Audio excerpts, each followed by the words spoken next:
Please subscribe.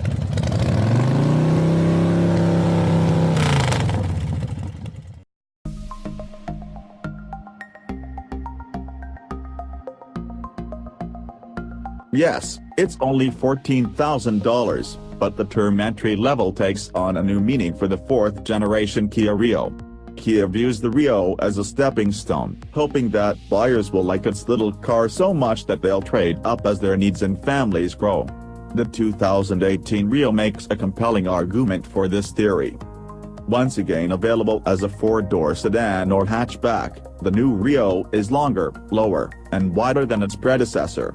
Unlike the Ford Fiesta sedan, which looks like it's an awkward teen trying on its older brother's duds, the Rio has some proportional fashion sense.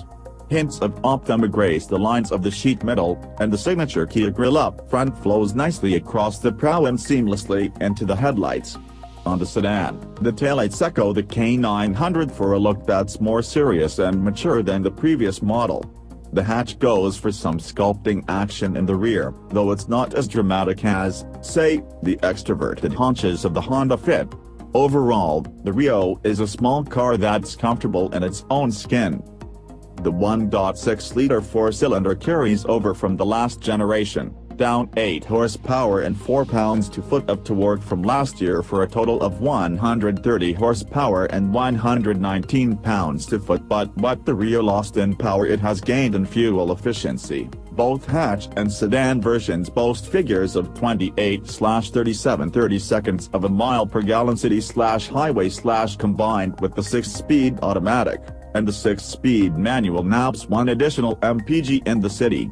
Kudos to Kia for keeping a manual in the mix. It's too bad it's not available on higher trim levels. Revised motor mounts make the engine practically silent at idle, so quiet, in fact, that I was convinced it had a start-stop feature. It doesn't. The 6-speed automatic transmission is well matched to the engine, making the most of the available power at any given time. It's quick to kick down a gear on even the slightest inclines, and a prod of the throttle will even spur a second downshift, though the result is mostly angry buzzing and not forward thrust. If you're really looking to roll your own gears, go for the base LX model, which offers up a standard 6-speed manual transmission. Going that route, however, means you'll have to roll down your own windows, and the top-level X's rear discs are swapped out for drums. Those brakes on the X have an eager early buy, which remain progressive the entire length of travel. Also standard on the X is a camera-based autonomous emergency braking system capable of slowing the car all the way to a full stop if necessary. Out on the road, it's clear Kia's engineers set out to create a driving experience that belies the Rio's low price. The ride provided by the front McPherson struts and twist beam axle out back is firm and supple, with no hint of sogginess. It might not match the verve of the aptly named Fit, but it provides a much more involved driving experience than either the Nissan Versa or Toyota Yaris. Nicely damped transitions give it a secure feeling on the rain-soaked roads outside Baltimore.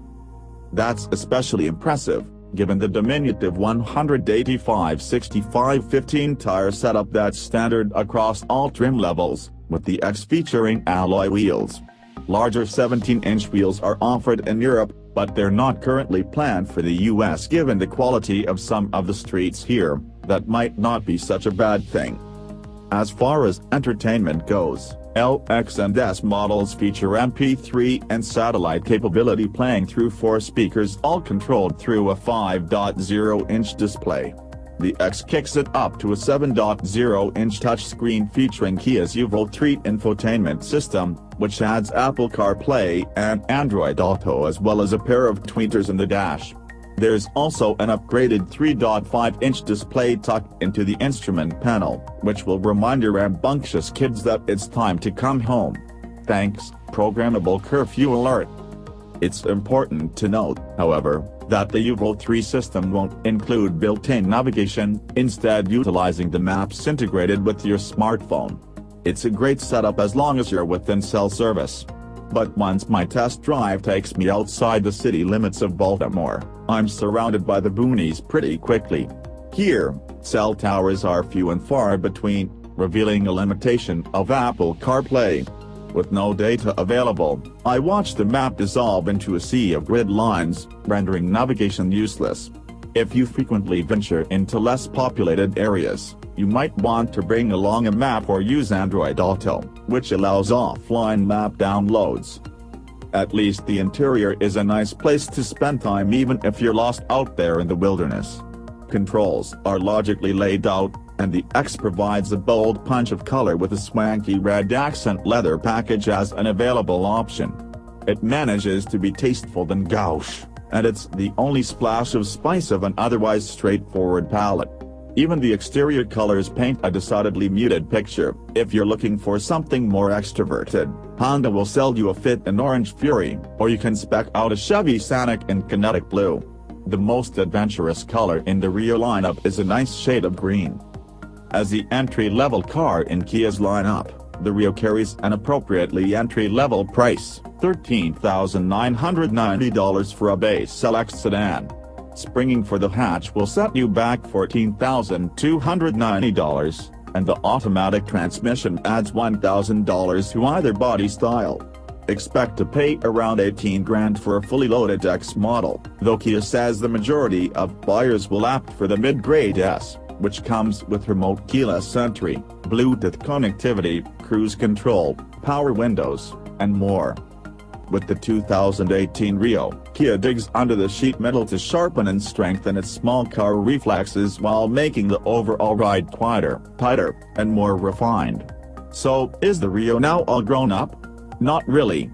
Instead, the Rio embraces its entry-level status, with the promise that something bigger and better awaits at the Kia dealership when the time comes.